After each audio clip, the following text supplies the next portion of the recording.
je ne vais pas te montrer comment parler à ChatGPT pour apprendre une langue. Parler à une IA, non merci. Moi, je préfère parler à des anglophones, à des personnes qui ont une culture différente, une façon de penser différente, une expérience de vie différente. De vrais humains, quoi. Mais ça ne m'empêche pas d'utiliser ChatGPT tous les jours pour progresser en anglais et même en coréen. Aujourd'hui, je vais te montrer comment je me sers de ChatGPT pour progresser en anglais à partir d'un podcast. Et pitié, arrête de dire ChatGPT. ChatGPT est très utile pour traduire une phrase que tu ne comprends pas, pour comprendre la conjugaison et pour comprendre la grammaire. C'est parti, je te montre avec un épisode d'Andrew Huberman. Non, Céline, fais un effort. Andrew Huberman. J'ai choisi l'épisode Transform Your Health with Diet and Lifestyle. J'ai choisi cet épisode parce que c'est un sujet qui m'intéresse.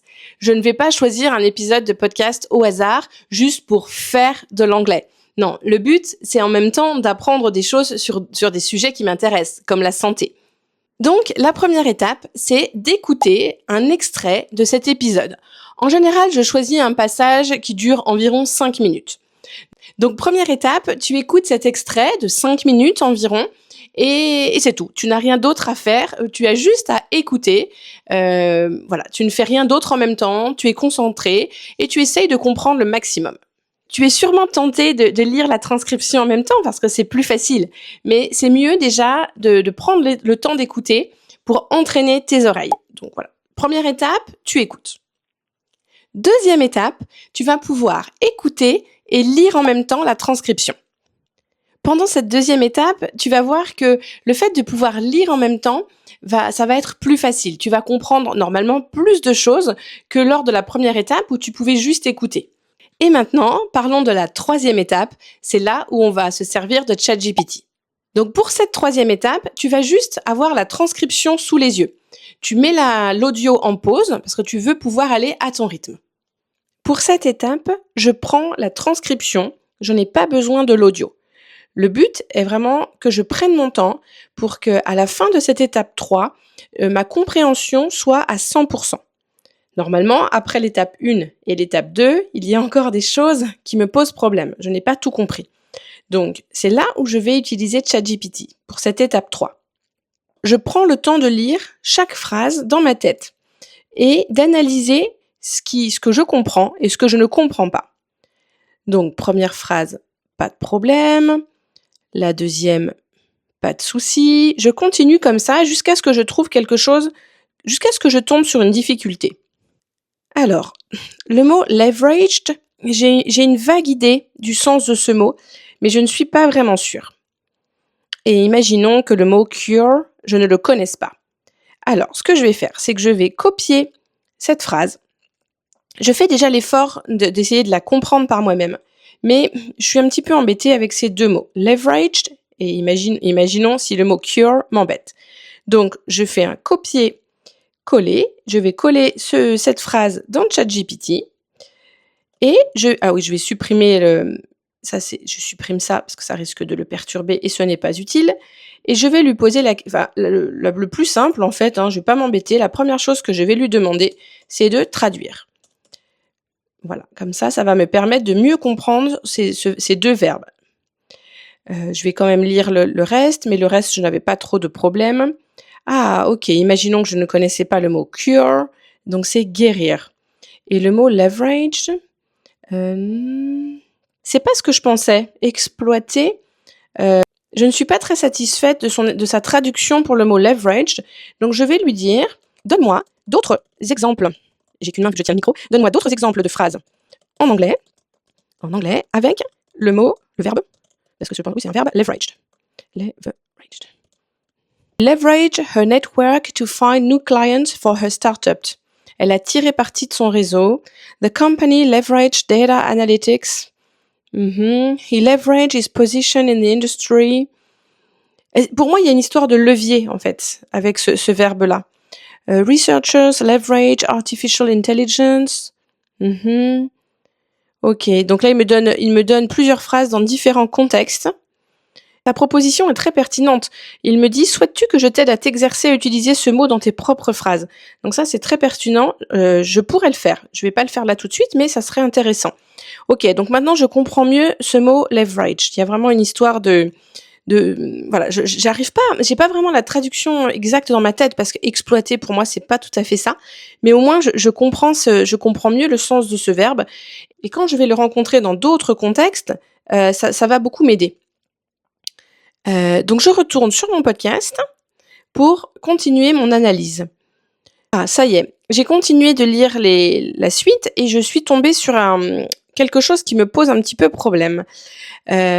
And we discuss some things that have never been discussed before on this podcast.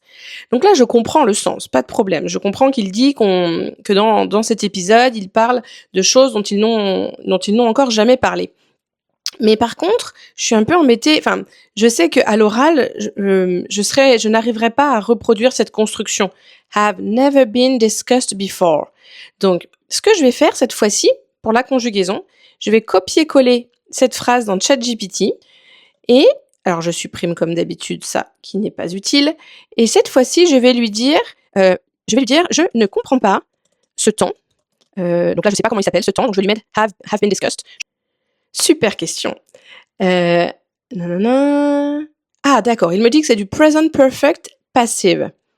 Ah, d'accord. C'est pour ça que j'étais peut-être un peu embêtée parce que je crois que moi j'ai compris ce que c'était le present perfect, mais là je suis embêtée à cause de la voix passive.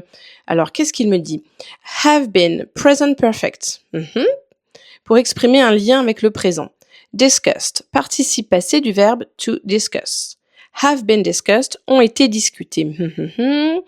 Donc voilà, qui n'ont jamais été discutés, ça j'avais compris, la traduction, il n'y a pas de problème.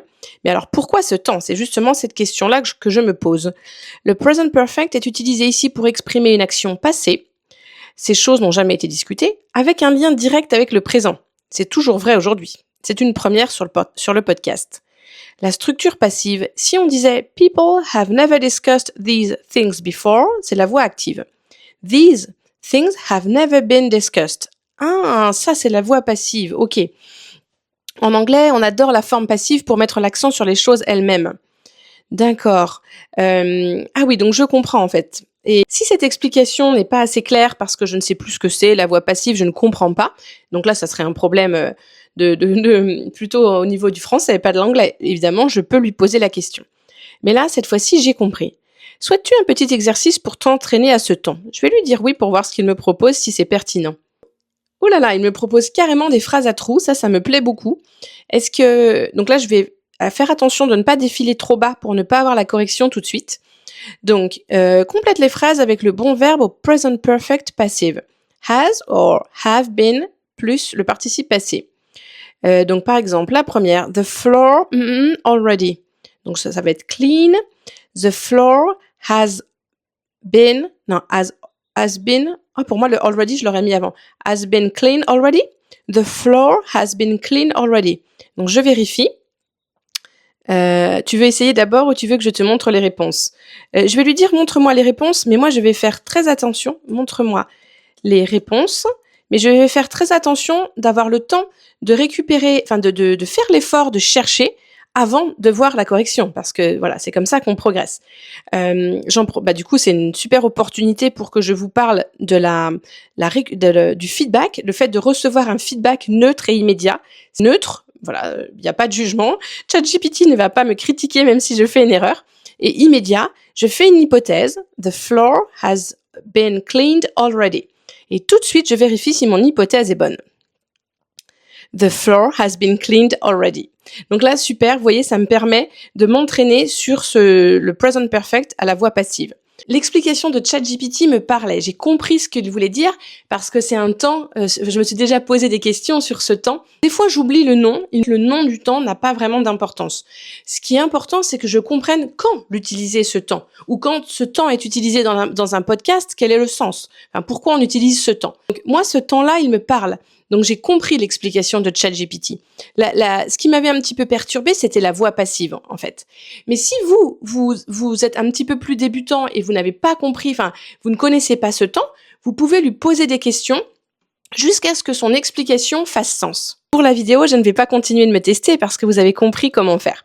Mais ce qui est très important, si là, par exemple, vous vous entraînez sur la deuxième phrase, c'est de de faire l'effort de chercher comment vous diriez et ensuite de défiler pour avoir la réponse, mais sans aller trop bas pour être sûr de ne pas voir la réponse de la troisième phrase tout de suite. C'est vraiment important de faire l'effort, de faire une hypothèse et ensuite de vérifier si votre hypothèse était bonne ou pas. On a vu à travers cet exemple à quel point ChatGPT peut vraiment nous aider pour la conjugaison. Allez, on retourne sur le podcast et cette fois-ci, on continue. On continue de lire jusqu'à ce qu'on tombe sur une phrase qui nous pose problème. Alors là, je suis tombée sur quelque chose qui m'embête au quotidien. Whether or not. Ça, c'est un peu compliqué pour moi. Donc, je fais comme d'habitude. Donc, à travers ces 3 exemples, tu as vu comment j'utilise ChatGPT pour progresser en anglais et comment toi aussi, tu peux l'utiliser. Mais ce qui va faire la différence, c'est que moi, je ne vais pas juste utiliser ChatGPT. Je vais l'utiliser à un certain moment, dans mon étape 3, mais quand je fais l'étape 5 et l'étape 9, en fait, je profite d'avoir un partenaire de langue, un américain, ou un anglophone du moins, pour pouvoir m'entraîner. Donc, dans l'étape 5, je vais reprendre des phrases de ce podcast à partir de la transcription et je vais créer mes propres phrases. Donc là, par exemple, les 2 styles de phrases que je pourrais créer et envoyer à ma partenaire de langue, c'est la voix passive avec le temps qu'on a vu et cette construction whether or not.